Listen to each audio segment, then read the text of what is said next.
welcome back to the Kluma YouTube channel. Bit different today. We are at Alton Towers and we are in the gardens. You can just see the towers peeking through the trees there at the back. And this is the gardens that probably a lot of you overlook when you come here. You probably pass through it if you can't be bothered to get on the sky ride between Forbidden Valley and Dark Forest. But today I'm here filming a few little bits to put a video together just to show everyone how good it is, really. I mean, it is a sunny day, so, and windy, but that's nice.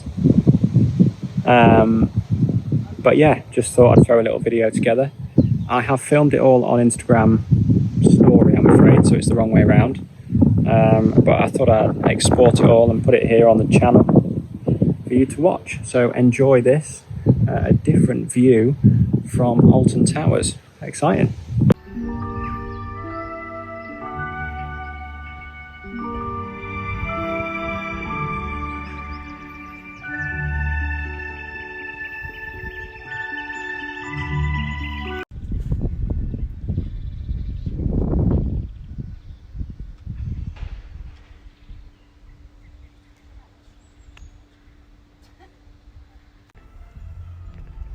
These ducks won't stop following me,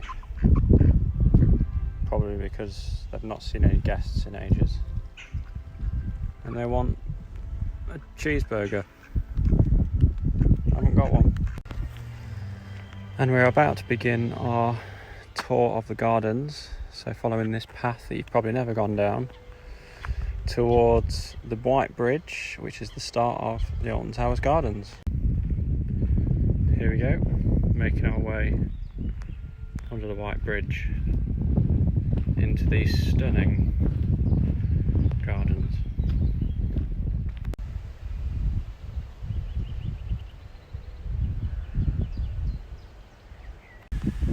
And heading down the path we hit the Dutch Garden. It's just at the entrance to the gardens, and here there is two statues here that have been replaced. These used to be two lions which used to stand guard to this part of the garden, and they went missing for a few years, but they found them and they are now on show to the entrance of Alton Towers Hotel. Fun fact. Let's carry on. The scale that the gardens is on is pretty massive, and it's sat in a valley. So we've just come from up there, and it sits in this huge valley, which is absolutely beautiful.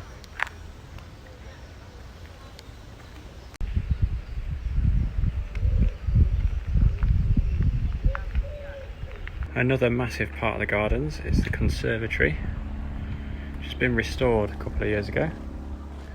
They put a lot of money into rides and things around the theme park, but they put just as much money into restoring the gardens back to its original form, and the detail is insane. It's absolutely beautiful, especially on a day like this.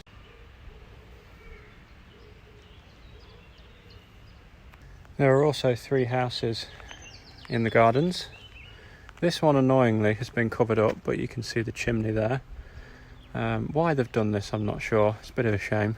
But this was the gunner's cottage. So as the name suggests, this was the gamekeeper for the site. And the three houses, which I'll show you, that's one of them, were once home to the Earl's staff, and then later years became the home to some of the staff here at the resort. Loads of water and streams and things here in the gardens. This is one of the sculptures or fountains that used to work. Doesn't anymore. Don't know what it's called, can't tell you that, but very interesting, really nice. And then in the distance there you can actually see the third house that we'll visit, but that's the other side of the valley. We'll come to that in a bit. And this is the gardener's cottage, which used to be a tea room in the early 1960s before it closed. this large patio area out the front had seats. And now we're just stepping out of the gardens for a bit, and some of you might recognise the Haunted Hollow Walk, which is a shortcut through to Forbidden Valley.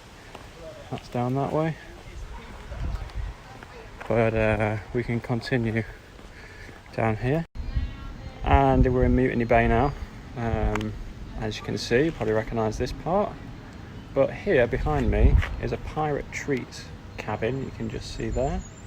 Fun fact, that actually used to be part of the railway station that was here in the park when there was a railway around the park before, or maybe during the Sky Ride, I can't remember. But yeah, that was one of the original railway stations. And we are moving into Big Bob. That's what this structure was called during construction. And the Wicker Man, which is silent at the moment. Trains have been running round and testing, but maybe not today. Very peaceful.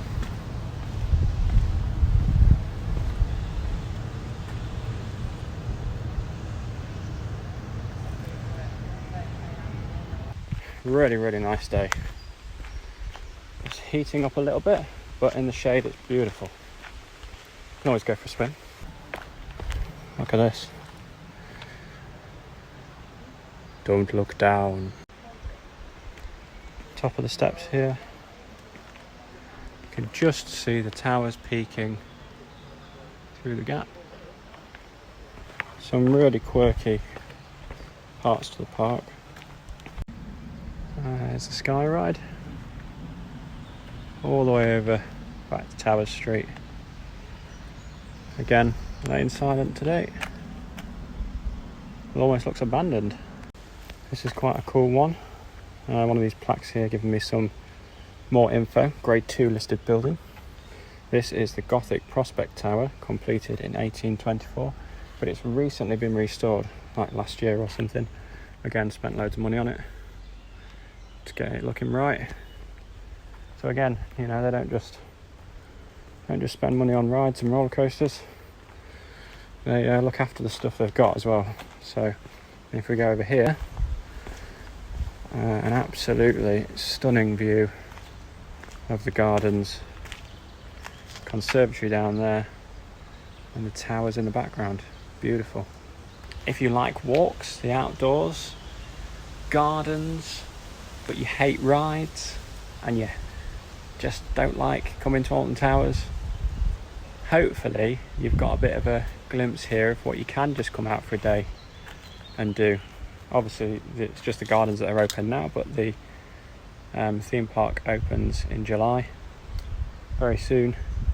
But yeah, you know, you can bring the whole family, let the kids roam free and come and explore the gardens, because they are just absolutely stunning.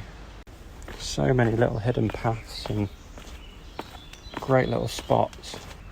And this is the goes off to the dark forest, and just below it, this hidden gem, like rock bridge with a tree growing on top of it. Pretty cool.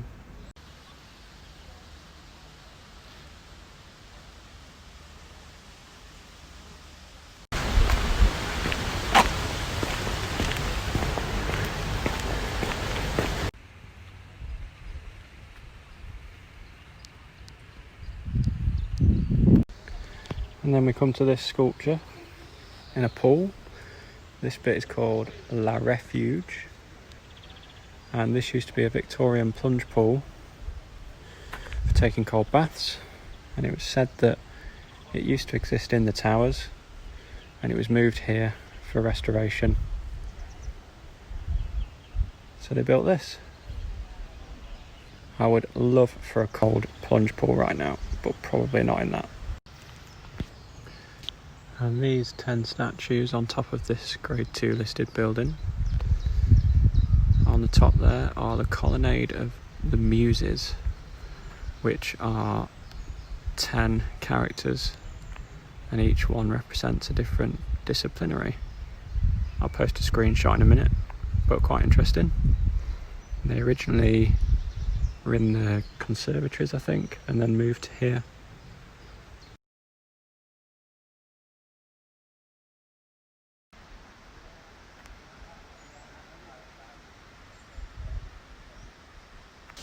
We're lucky actually. Pagoda Tower has just started working, but interestingly that fountain out the top can shoot up to 70 feet high, but that's actually gravity fed, so that's not a pump, that is just working on its own. Very impressive, very refreshing. And as we move around here on the north side of the gardens, this is the Swiss Cottage, and it was built by order of the Earl at the time for a blind harpist to live in, and the purpose was that he would play to accommodate the fantastic gardens, which is pretty interesting. And then in recent years it's been used as various things. It's quite a scary looking building, so they've used it during Scarefest. And this is the Alton Towers Gardens bandstand. Sometimes have performances on here, but not in recent years, unfortunately. Continuing past the bandstand, believe it or not, this is a canal. It's been swamped by the had some tall grass, and at the end of it is this really nice, very small cast iron bridge, which is beautiful, very old.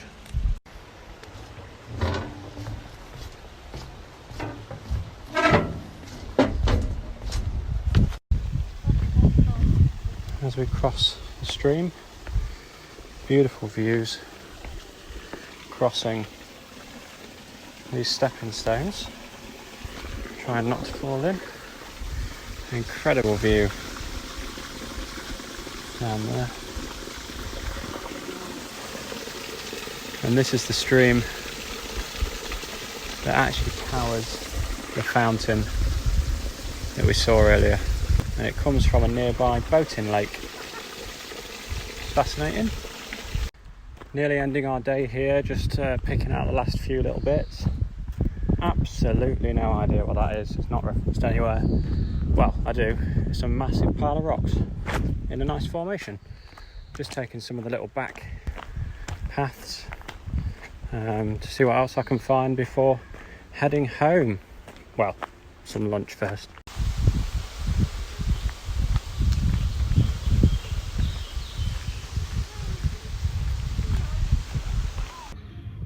And that ends our day here at Alton Towers. Thanks for joining us here on the channel and checking out Alton Towers while it's in theory closed. We're back on the lawn, towers in the background. We are on Tower Street, heading back out, back to the car, go grab a drink and head home. So yeah, really cool to see the gardens.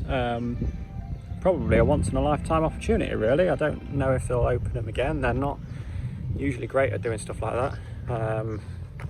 But yeah, it's just been really great just to see it with everything closed and not working, which is cool. So looks like they're advertising for stuff already. Oktoberfest is happening, Scarefest and fireworks. Good. So yeah, check the website out. If you get this video quick enough, then come down here and see it. But yeah, thanks for watching.